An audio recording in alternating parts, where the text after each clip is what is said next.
Would Janet Ernst, class of 1978, please come forward?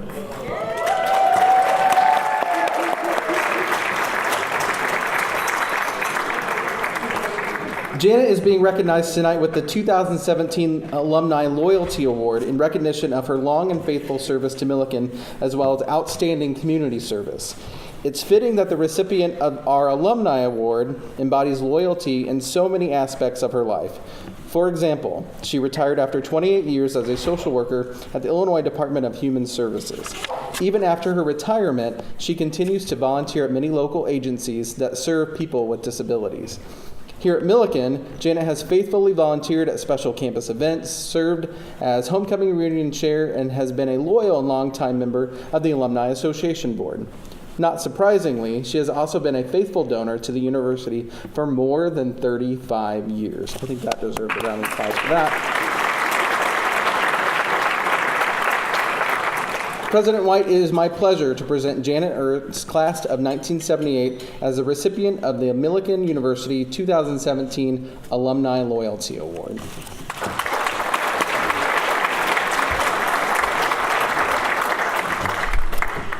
Good evening. Can you hear me? Yes. Testing.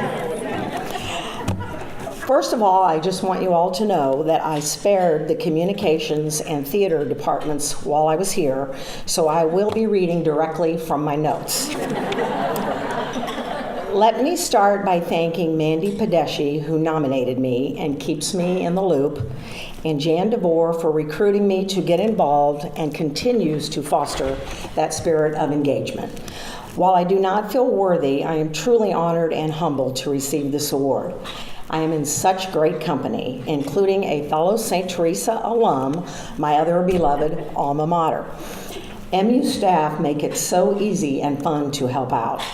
Good food is always served, and after working the phone-a-thon, I am sure that I took home more in door prizes than monies I raised for the school. It is so much easier to give back when you live locally, so thanks to all of you who stay involved from afar.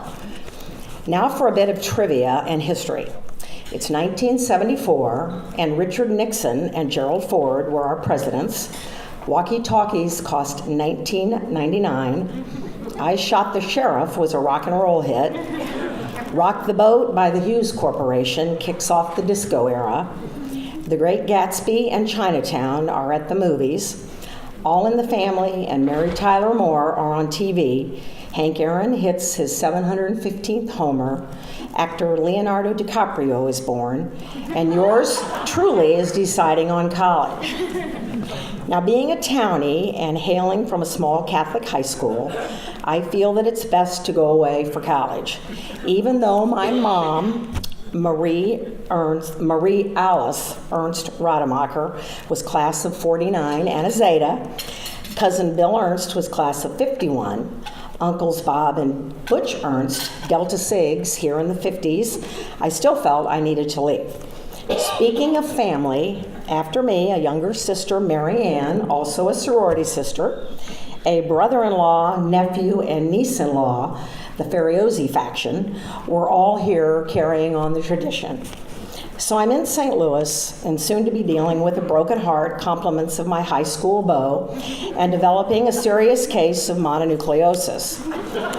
As per the doctor's orders over Christmas break, not allowed to return, but I am given permission to remain in town and take classes second semester. So a transfer to MU is in order, and it's the best thing that ever happened to me. Thank you, Lynn Stoner, for making that admission application a smooth process. Now remember, I'm a townie. I'm living at home, driving mom's car, working a part-time job off campus. So I'm thinking that to get more involved on campus, maybe I need to check out this then called thing of Rush.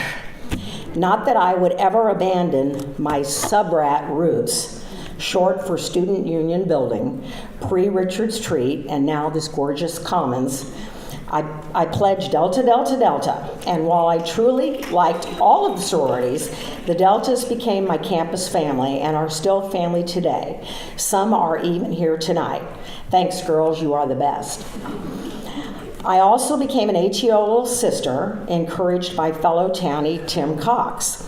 Again, really liked all of the fraternities too, evidenced, I'm sure, by the fact that I never wanted the Tuesday night exchanges to end. But then we did have Scholars Night Out every Tuesday at the Hideaway Disco if you were not quite ready to go home.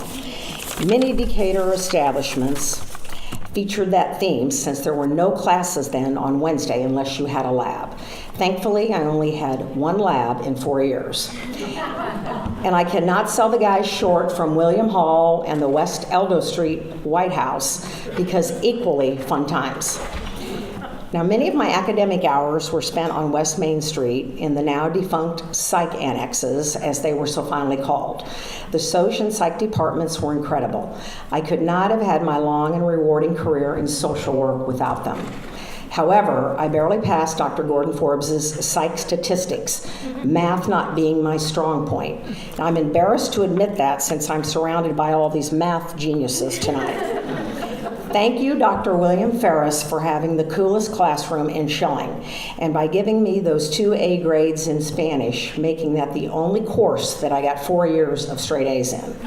However, the only thing I remember is Me amo Juanita Ernesto.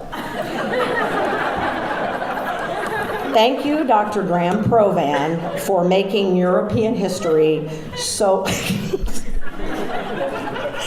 Thank you, Dr. Graham Provan, for making European history so fascinating and interesting, while still ensuring that we utilize proper grammar, spelling, and punctuation, as evidenced by those red marks on our papers and in the test blue books. Thank you, Dr. James Wild, for giving me a second chance to prove myself after busting me for plagiarism on a theology paper.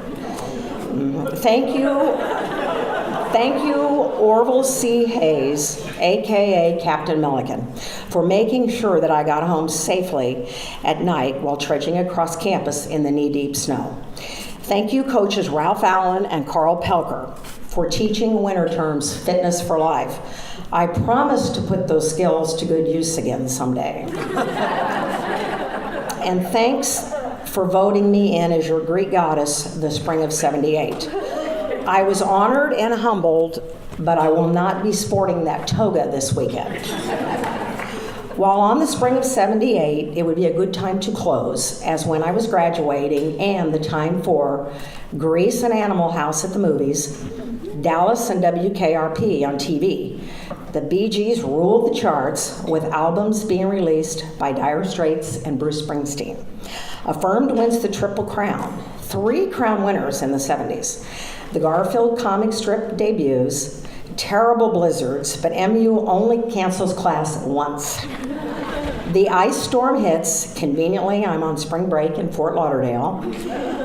Platform shoes, halter tops, and leisure suits were all the fashion rage. And last but not least, President Carter signs a bill into law allowing beer to be brewed at home. On that note, I do still have my check cashing card at the winery, where the True Blue Teaks represent annually, and where I'm buying. So hopefully we'll see you there. Thank you.